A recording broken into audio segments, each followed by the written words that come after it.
വീട്ടിലെ എനർജിയുടെ പ്രശ്നത്തെ പറ്റിയുള്ള വീഡിയോ തന്നെയാണ്. ഇവിടെ നമ്മൾ ഇന്ന് പറയണത് നമ്മുടെ അയൽവാസികൾ ആയിട്ടുള്ള ആളുകളായിട്ടുള്ള തർക്കങ്ങൾ, വാക്കുതർക്കങ്ങൾ, ഇത്തരം വിഷയങ്ങൾ അത് നിങ്ങൾക്ക് ഒഴിവാക്കാൻ പറ്റുമെങ്കിൽ ഏറ്റവും നല്ലതാണ്. കാരണം എന്ന് വെച്ച് കഴിഞ്ഞാൽ ആരൊക്കെയാണ് മാന്ത്രികം ചെയ്യുന്ന ആൾക്കാരെന്ന് നമുക്ക് പറയാൻ പറ്റില്ല. കണ്ടാൽ നല്ല സിമ്പിൾ കുട്ടപ്പന്മാരായിരിക്കും, നല്ല സൂട്ടും കോട്ടൊക്കെ നടക്കുന്നവന്മാരായിരിക്കും. പക്ഷേ അവരായിരിക്കും ഇതിൻ്റെ ആൾക്കാർ.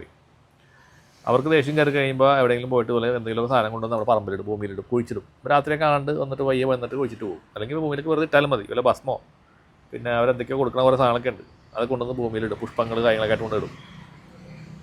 പണ്ട് എൻ്റെ വീട്ടിൽ ഇതുപോലെ വീടിൻ്റെ ഫ്രണ്ടിൽ ഇതുപോലെ കിട്ടിയിട്ടുണ്ട്. എനിക്ക് 2 പ്രാവശ്യം കിട്ടിയിട്ടുണ്ട്.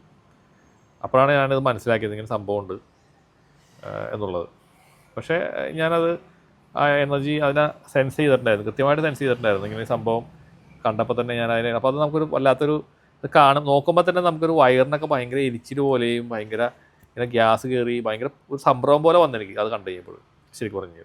പിന്നെ ഞാനത് പയ്യെ ഒരു ബോക്സിനകത്തോട്ട് പയ്യെ ഒരു വടിയും കൂടി തോണ്ടി ഇങ്ങനെ എടുത്ത് അത് കുറച്ച് കല്ലുപ്പൊക്കെ ഇട്ടിട്ട് അതിനെ പൊതിഞ്ഞിട്ട് പുഴയെ കൊണ്ടുപോയി കളഞ്ഞു. എന്നിട്ട് ഞാൻ ഒരു നാളികേരം മേടിച്ച് അമ്പലത്തിൽ പോയി മുട്ടി അത് കഴിഞ്ഞപ്പോൾ അത് ശരിയായി, കുഴപ്പമുണ്ടായില്ല. എന്നെ അത് ബാധിച്ചില്ല ശരിക്കും പറഞ്ഞു കഴിഞ്ഞാൽ. പക്ഷെ ശ്രദ്ധിക്കണം. അപ്പോൾ ഇതേപോലെ ശത്രുക്കളുടേതായിട്ടുള്ള ശല്യം കൊണ്ടും നിങ്ങൾക്ക് ഇതുപോലെ വീട്ടിൽ പ്രശ്നമുണ്ടാകും. ഇപ്പം ഞാൻ ഈ കുറച്ച് കാലം മുന്നും ഒരു വീട്ടിൽ ഞാൻ ഇതുപോലെ തന്നെ പോയിട്ടുണ്ടായിരുന്നു. അപ്പോൾ അവർക്ക് വീട്ടിൽ മൊത്തം പ്രശ്നങ്ങളാണ്. നമ്മുടെ സെഷൻ ചെയ്യാൻ വേണ്ടി വന്നതാണ്. അപ്പോൾ ആൾക്കാർക്ക് മാറ്റങ്ങളായി, പക്ഷേ അവർക്കൊരു പുരോഗതി ഇല്ലയെന്ന് പറഞ്ഞു. അപ്പോൾ ഞാൻ പറഞ്ഞു അവിടെ വീട്ടിൽ പറമ്പിൽ എന്തോ പ്രശ്നമുണ്ട്. കറക്റ്റായിരുന്നു ഞാൻ പറഞ്ഞത്. ഞാൻ ആ വീട്ടിൽ വെറുതെ ചെന്ന് അപ്പോൾ എന്നെ ഇങ്ങനെ പിടിച്ച് വലിച്ച് കൊണ്ടുപോകണമല്ല, പറമ്പിൻ്റെ തെക്ക് ഭാഗത്തേക്ക് ഞാനിങ്ങനെ നടന്നങ്ങോട്ട് ചെല്ലുകയാണ്.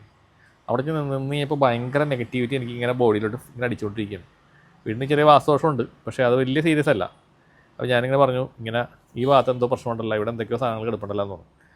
അപ്പോൾ അവരെല്ലാം കൂടി എൻ്റെ പുറകെ ഇങ്ങനെ വന്ന് ഇങ്ങനെ നിൽക്കായിരുന്നു. ഞാൻ അവിടെ നിന്ന് അപ്പോൾ അവർ പറഞ്ഞ്, സാറേ കറക്റ്റാണ് സാറേ, തൊട്ടപ്പുറത്തെ വീട്ടുകാരൻ അവരുടെ ബന്ധു തന്നെയാണ്. അയാൾ എപ്പോഴും ഇങ്ങനെ കർമ്മങ്ങൾ ചെയ്തിട്ട് ഈ പറമ്പിൽ കൊണ്ടുവന്ന് പറയുന്നത് ഇങ്ങനെ നിക്ഷേപിക്കലാണ് അവരുടെ പരിപാടി. ഇടയ്ക്കിടയ്ക്ക് ചെയ്തുകൊണ്ടേയിരിക്കും. ഇവരവിടെ നിന്ന് ഓടിക്കണം, അതാണ് അവരുടെ ലക്ഷ്യം. അപ്പോൾ ഇത്തരം കേസുകളാണെന്നുണ്ടെങ്കിൽ നിങ്ങൾ ശ്രദ്ധിക്കണം.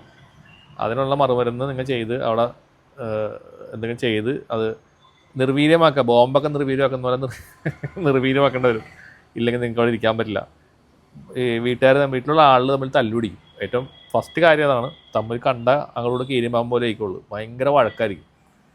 പിന്നെ ഈ പറഞ്ഞ പോലെ കർമ്മം ഉണ്ടാവില്ല, തൊഴിലുണ്ടാവില്ല, പൈസ ഉണ്ടാവില്ല. അവിടെ നിന്ന് എങ്ങനെയെങ്കിലും പോയാൽ മതി എന്നാവും. വീട്ടിൽ നിന്ന് പുറത്തേക്ക് ഇറങ്ങി പോകും അപ്പോൾ തന്നെ. ഇതാണ് വേറൊരു വിഷയം. ഇത് നിങ്ങൾ ശ്രദ്ധിക്കുക. എല്ലാവർക്കും നന്മ വരട്ടെ.